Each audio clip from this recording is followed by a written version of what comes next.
Interior design ఏమైనా కావాలనుకుంటే కనుక హెచ్ఎల్ ఇంటీరియర్స్కి కాంటాక్ట్ అవ్వండి. జై శ్రీరామ్. 2022 నుంచి 2026 జూన్ వరకు మొత్తం 21 ప్రెడిక్షన్స్ అనేవి ప్రూవ్ అయ్యాయి. అవన్నీ కింద డిస్క్రిప్షన్లో ఇవ్వడం జరుగుతోంది. ఏ యూట్యూబ్ ఛానల్లోనూ ఇన్ని ప్రెడిక్షన్స్ అనేవి ప్రూవ్ అనేవి ఏ ఛానల్ లేదు. మీరు కనుక నన్ను సంప్రదిస్తే కనుక మీ date of birth, time, place of birth నాకు ఇస్తే కనుక మీ కెరియర్ గురించి, మ్యారేజ్ గురించి, ఫ్యామిలీ గురించి, బిజినెస్ గురించి, హెల్త్ గురించి చెప్పడం జరుగుతుంది. కనుక నన్ను సంప్రదించండి.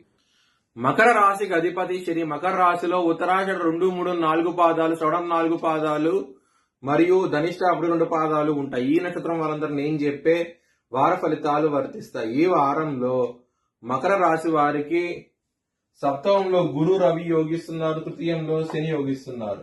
3 గ్రహాలు యోగిస్తున్నాయి. బుధవారము, గురువారం, శుక్రవారం రోజుల్లో ముఖ్యమైన పనులు స్టార్ట్ చేస్తే కనుక ఖచ్చితంగా విజయం సాధిస్తారు. ఆదివారం రోజున మాత్రం ముఖ్యమైన పనులు స్టార్ట్ చేయకుండా ఇబ్బంది పడే అవకాశం ఉంటుంది. ఇక్కడ మీకు 6వ స్థానంలో బుధుడు ఉన్నారు. పెసలు దానం చేయని బ్రాహ్మణుడికి మంచి ఫలితాలు ఉంటాయి. సుబ్రహ్మణ్య స్వామి టెంపుల్కి వెళ్ళండి, ఇంకా మంచి ఫలితాలు చూస్తారు. మకర రాశి వారికి ధనపరంగా చాలా బాగుండబోతోంది. కుటుంబ పరంగా మాత్రం సమస్యలు ఉంటాయి. 2వ స్థానం రాహు ఉన్నారు. 2వ స్థానంలో కూర్చున్న శని తృతీయ భావంలో ఉన్నారు. 2వ స్థానం రాహు ఉండటం మూలంగా కొంచెం ఫ్యామిలీ పరంగా డిస్టర్బెన్సెస్ ఉంటాయి, సమస్యలు అయితే ఉంటాయి. హెల్త్ పరంగా సమస్యలు ఉంటాయి, కొంచెం జాగ్రత్తగా ఉండండి. శత్రువులు అనేవారు అధికంగా ఉంటారు, చాలా చాలా జాగ్రత్తగా ఉండండి. లవర్స్ కి కొంచెం బ్యాడ్ టైం నడుస్తుంది, కొంచెం జాగ్రత్త అంటూ ఎక్కువ తీసుకోండి. 5వ భావంలో కుజుడున్నారు. శని దృష్టి కుజుడు మీద పడుతోంది, ఇబ్బంది పడే అవకాశం ఉంటుంది. మరియు పంచమాధిపతి 8వ స్థానంలో ఉన్నారు. ఈవినింగ్ రాశి ఉన్నది కాబట్టి కొంచెం జాగ్రత్త తీసుకోండి. లవర్స్ కి అనుకూలంగా అయితే ఉండదు.